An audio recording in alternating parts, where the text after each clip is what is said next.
नमस्कार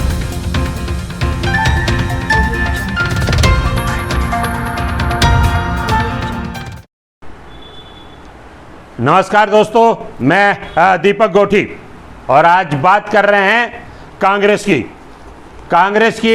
कल की मीटिंग की, जिसमें प्रियंका गांधी और राहुल गांधी बात कर रहे हैं प्रशांत किशोर ऐसे कौन से सुरखाब के पर लगे हैं कि हर राजनीतिक दल ये चाहता है कि मेरा संबंध प्रशांत किशोर से हो जाए, या प्रशांत किशोर ये चाहता है कि मेरे नाम के साथ हर राजनीतिक दल जुड़ जाए। 2011 में प्रशांत किशोर अफ्रीका से वापस आए और जुड़ गए गुजरात से। गुजरात के मुख्यमंत्री नरेंद्र दामोदर दास मोदी, वो मोदी जो आज प्रधानमंत्री हैं, और वहाँ गुजरात में पब्लिसिटी का काम संभाला प्रशांत किशोर ने, और पब्लिसिटी का एक इतिहास बदल दिया। किसी भारतीय जनता पार्टी के या किसी संघ परिवार के व्यक्ति पर विश्वास नहीं हुआ। प्रशांत किशोर ने अपनी टीम उतारी, अपनी टीम बनाई, अपना तरीका बनाया, प्रचार का साधन बनाया, और वहाँ सरकार बनी मोदी की। और उसके बाद देश की सरकार, फिर मोदी, फिर प्रशांत किशोर।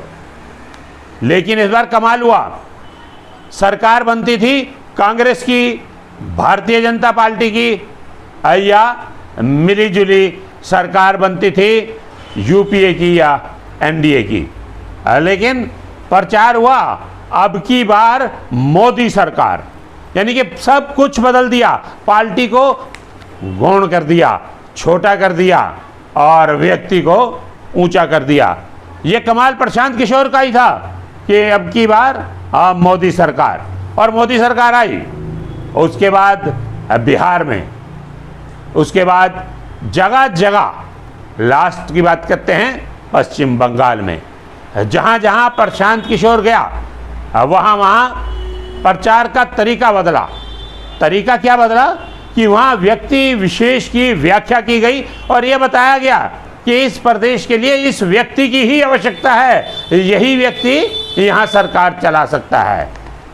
बिल्कुल इसी बात को ध्यान में रखते हुए ये मीटिंग हुई, और ये पॉजिटिव सिग्नल हैं कांग्रेस के लिए कि प्रशांत किशोर अगर कांग्रेस का, बल्कि तो लोग तो ये भी कह रहे हैं, ऐसी सूचनाएं भी आ रही हैं कि प्रशांत किशोर कांग्रेस में शामिल हो रहे हैं। मैं मान लेता हूं कि अगर वो कार्य संभाल लेते हैं तो एक बदलाव जरूर आएगा।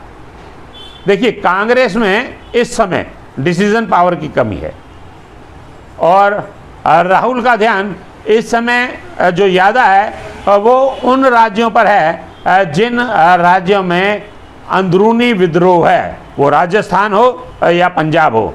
हम लॉलीपॉप दे देते हैं दूसरे को, अभी बात करेंगे, कल बात करेंगे, 48 घंटे में बताते हैं। आखिर हमारी दुकान में अगर सौदा है तो हम देते क्यों नहीं? देते हुए हमारे हाथ क्यों कांपते हैं? कांग्रेस इसलिए डाउन जा रही है कि हमारे में डिसीजन पावर नहीं है। लीडरशिप हर चीज़ अपनी जेब में रखना चाहती है, आगे देना नहीं चाहती, और जब तक दोगे नहीं, बांटोगे नहीं, तो आगे बढ़ोगे नहीं। इस बात पर विचार करना चाहिए, और प्रशांत किशोर के आने के बाद मुझे लगता है कि ये बदलाव होंगे और होने भी चाहिए। अगर कांग्रेस को जिंदा रखना है तो मैंने कहा था कि कड़वी दवाई पिलानी पड़ेगी। जो विद्रोह कर रहे हैं और पार्टी नेतृत्व की बात नहीं करते, उन्हें कान से पकड़कर बाहर निकाल दो। कांग्रेस बहुत बड़ा समुद्र है, और समुद्र में कई बार तूफान आता है, और जब कोई बड़ा जहाज़ डूबता है तो चूहे जो हैं वो सबसे पहले छोड़ के भागते हैं। बिल्कुल इसी नीति पर अमल करें। कांग्रेस मरने वाली नहीं है, कांग्रेस मरेगी तो कांग्रेस ही मारेंगे, और कांग्रेस को चाहिए कि कांग्रेस को बचाएं, और कांग्रेस को बचाने के लिए ज़रूरी है कि एकजुट हो जाएं, एक साथ चलें और कांग्रेस की बात करें। ये ना कहें कि मैं कमलनाथ का आदमी हूँ मैं अशोक गहलोत का आदमी हूँ, मैं राहुल का हूँ, मैं प्रियंका का हूँ। अरे इनमें से कोई एक तो खड़ा होकर कह दे कि मैं कांग्रेस का हूँ और कांग्रेस के साथ चलूँगा। सारे कांग्रेसियों सुन लो, एक हो जाओ तभी वजूद बचेगा, नहीं तो मिट जाओगे। आज इतना ही, कल फिर बात करेंगे।